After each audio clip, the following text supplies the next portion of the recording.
Nama saya Bagas Arif Prabowo, NIM G331190028. Di sini saya akan membahas tentang komunikasi massa. Di sini ada pertanyaan, apa analisis Anda mengenai peran pemerintah sebagai juru bicara yang diharapkan bisa memberikan keterangan mengenai pandemik ini? Sudahkah pemerintah berhasil menjalankan tugasnya dengan tepat sasaran? Adakah hambatan komunikasi massa dalam menyampaikan pesan pemerintah ke masyarakat? Menurut saya, sebagai juru bicara yang memberikan keterangan mengenai pandemi COVID ini, pemerintah belum berhasil menjalankannya. Tugasnya yaitu memberikan keterangan mengenai pandemi COVID dari sebuah artikel yang saya baca sebagai prediksi para ahli menyebutkan, jika pandemik tersebut belum berakhir dalam waktu dekat ini, sehingga dalam menanggapi pandemik ini diperlukan adanya pola komunikasi yang efektif dan efisien untuk memberikan pemahaman kepada masyarakat terkait dengan penanganan pandemik ini.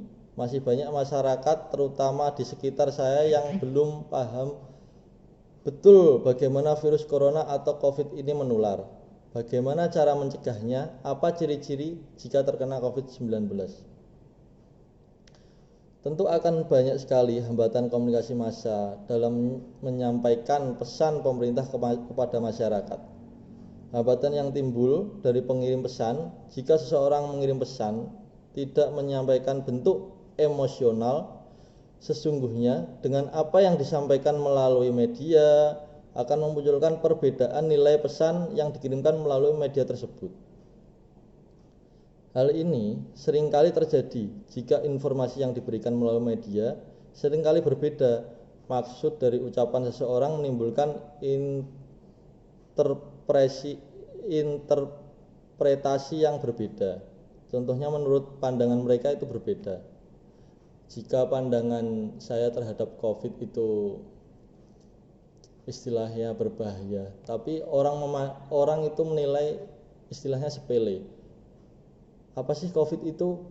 Hanya sebuah media-media yang memberitakan secara terang-terangan, tapi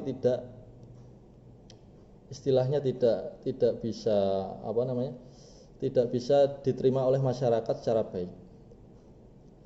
Hambatan yang timbul dalam pesan yang berbentuk simbol, hal ini berpotensi terjadi karena bahasa yang digunakan tidak jelas sehingga mempunyai arti yang sangat luas.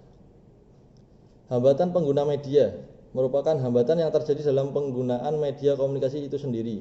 Misalnya gangguan yang terjadi pada seluruh radio dan aliran listrik, sehingga media elektronik akan terbatas dengan keadaan ini, kecuali media cetak atau media online yang tepat dapat dipergunakan. Hambatan yang timbul dari penerima pesan, misalnya perhatian penerima pesan yang kurang fokus sehingga ia akan kesulitan dalam menerima pesan secara utuh atau menyeluruh. Hambatan dalam memberikan umpan balik atau feedback. Umpan balik atau respon yang diberikan oleh pemerintah oleh penerima pesan tidak menggambarkan keadaan yang sebenarnya, akan tetapi hanya sebatas memberikan interpretatif. Proses komunikasi umpan balik terjadi jika tepat waktu atau tidak jelas dan sebagainya. Selain sebagai hambatan tersebut dalam komunikasi massa dan media massa, di sisi lain juga memberikan dampak yang negatif. Bila mana informasi yang tersebar merupakan kabar yang tidak benar atau hoax, menjadi salah satu permasalahan yang berpotensi menimbulkan keresahan masyarakat hingga gejolak sosial yang timbul akibat informasi yang hoax. Informasi yang tidak benar diterima oleh masyarakat, jadi masyarakatnya menganggap istilahnya ini hal-hal yang tidak mungkin terjadi, tapi bisa terjadi. Pertanyaan kedua, bagaimana pers atau media massa bekerja di saat pandemik ini? Kaitannya dengan mengambil data dari keterangan pemerintah mengenai pandemik ini. Apakah semua keterangan yang diberikan oleh pemerintah itu benar-benar sudah memenuhi standar terbaik pemerintah? Minimal media massa menyajikan data terbaik dan terlengkap bukan melalui dari sisi pemerintah. Menurut saya sih tentu boleh, tapi harus menggunakan etika komunikasi massa. Di sini etika komunikasi massa ada tanggung jawab seorang jurnalis atau orang yang terlibat dalam komunikasi massa. Harus mempunyai tanggung jawab dalam memberitakan suatu apa yang diberitahukan oleh media massa. Harus bisa bertanggung jawab. Istilahnya dia memberikan berita yang seperti ini, dia harus bisa mempertanggungjawabkan. Nggak asal omong, nggak asal nyebar berita yang tidak pasti.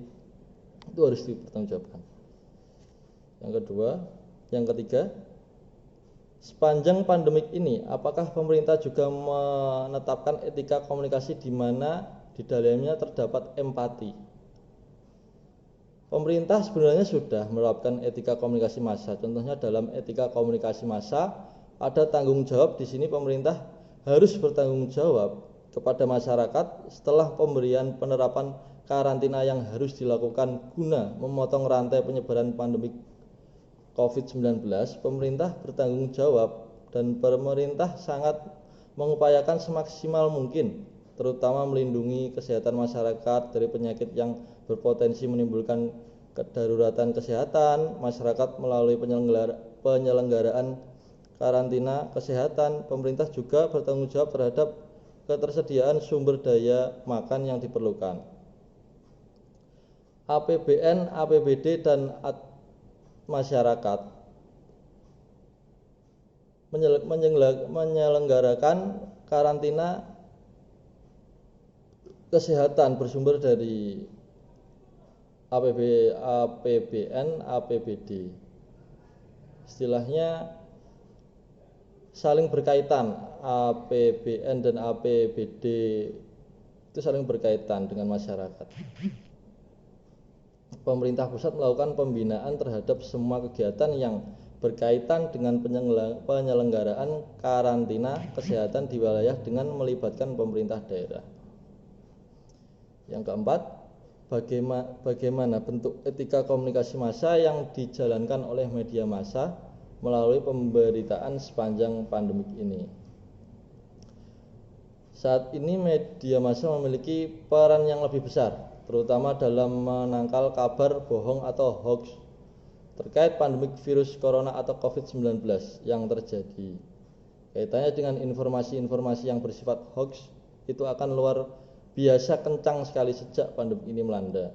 Karena seringkali orang merujuk pada media mainstream, misalnya kalau di Jawa Tengah ya tentu Suara Merdeka, yang menuju rujukan beberapa media lain seperti Jawa Pos, Kompas, dan sebagainya. Tanggung jawab itu harus dilakukan bersama dengan pemerintah ataupun gugus tugas percepatan penanggulangan COVID-19. Penggunaan media massa elektronik ini juga menjadi salah satu pilihan utama bagi tim gugus tugas percepatan penanganan COVID-19. Media massa elektronik menjadi salah satu media utama dalam berkomunikasi kepada rakyat atau masyarakat kecil. Karena sebagian besar masyarakat juga dapat dengan mudah mengaksesnya. Tim gugus tugas percepat penanganan COVID-19 juga memanfaatkan media online sebagai wadah komunikasi massa dengan masyarakat luas dalam hal pemberitahuan informasi COVID-19. Kesimpulan dari saya di sini, dari 1 sampai 4 pertanyaan, ada masyarakat yang menangkap bahwa COVID itu sebenarnya cuma permainan pemerintah, hanya kabar-kabar yang memberitakan tentang COVID itu masyarakat menganggap itu hal yang biasa-biasa saja. Contohnya seperti orang yang menengah ke bawah itu cenderung lebih terbiasa dengan berita-berita yang seperti itu. Karena dia Dia menyepelekan. Istilahnya dia menggampangkan atau enggak ngerespon pemerintah menyebarkan media seperti ini. 50% dia merespon, tapi 50%-nya dia malah justru tidak menganggap itu seperti fakta. Dia malah menganggap itu sebagai permainan politik atau permainan media. Tapi di sisi lain, orang yang derajatnya menengah ke atas, di sisi lain dia malah takut sendiri. Dia takut apabila dirinya terkena atau dirinya positif, itu dia malah takut. Kenapa orang derajatnya yang menengah ke bawah dan menengah ke atas itu berbeda cara pandang atau cara pola pikirnya? Saya di situ juga agak bingung sih. Istilahnya kalau orang Jawa mengatakan mati di tangan Tuhan. Tapi kan kita berusaha mencegah agar kita tidak terkena atau kita tidak menyebabkan pemikiran-pemikiran orang itu yang negatif. Ya memang mati di tangan Tuhan. Cuma kan kita berusaha melindungi diri kita sendiri. Justru itu, orang yang derajatnya menengah ke atas itu dia malah takut, dia malah khawatir dia. Saya juga kurang paham khawatirnya kenapa. Apa khawatir dia nanti terkena terus dia mati secara tiba-tiba?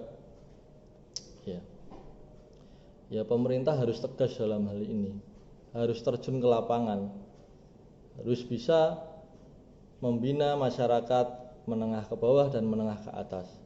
Karena itu saling bertolak belakang terhadap berita-berita yang tersebar di media, televisi, massa, ataupun radio. Oleh sebab itu, kita sebagai masyarakat harus mematuhi protokol dari pemerintah agar kita terhindar dari COVID-19. Terima kasih. Saya Bagas Syarif Prabowo. Selamat malam.